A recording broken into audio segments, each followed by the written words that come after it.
রাহমাতুল্লাহি ওয়া বারাকাতুহু। আপনারা কেমন আছেন গাইস?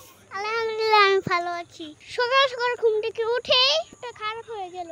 আমাদের পেঁপে গাছ, যেটা আমাদের সবচেয়ে বেশি পেঁপে হয়েছে। ঘুম থেকে উঠেই দেখি গাছটা পড়ে গেছে। অতিবৃষ্টির কারণে মাটিটি নরম হয়ে গেছে, তাই গাছ পড়ে গেছে। ওরা আবার এভাবে কুটি দিয়ে দাঁড় করে রেখেছে। বাকিটা আল্লাহ ভরসা।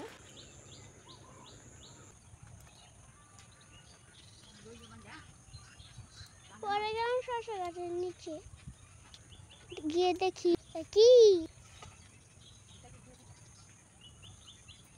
মাশাআল্লাহ, দুটি শসা আর উপযুক্ত হয়েছে।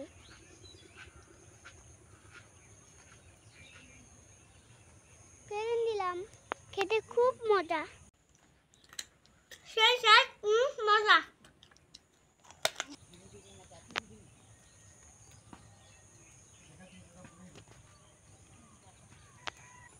চলে গেলাম মিষ্টি কুমড়া গাছটা দেখতে। এই দেখুন অবস্থা, কুমড়ো এরকম পড়ে যাচ্ছে।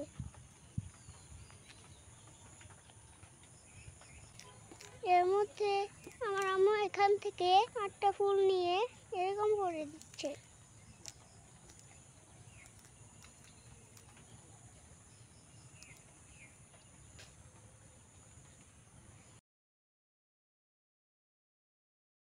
যাতে ফুলটা পচে না যায়।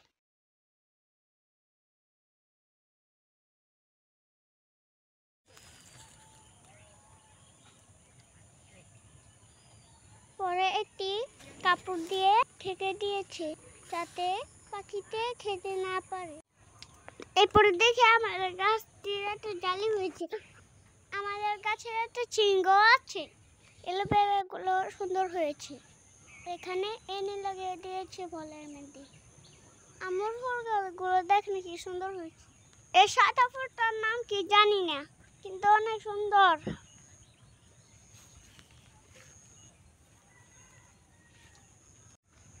অপরাজিতার গাছ, ডাল ঠল ফাইনও আছে নিচে।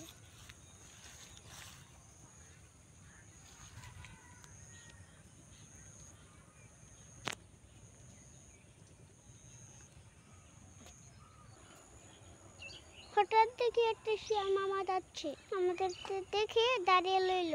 কিছুক্ষণ দাঁড়িয়ে থেকে চলে গেল। শিয়াল মামার সাথে সাথে আমিও বিদায় নিচ্ছি। আল্লাহ হাফেজ, টাটা।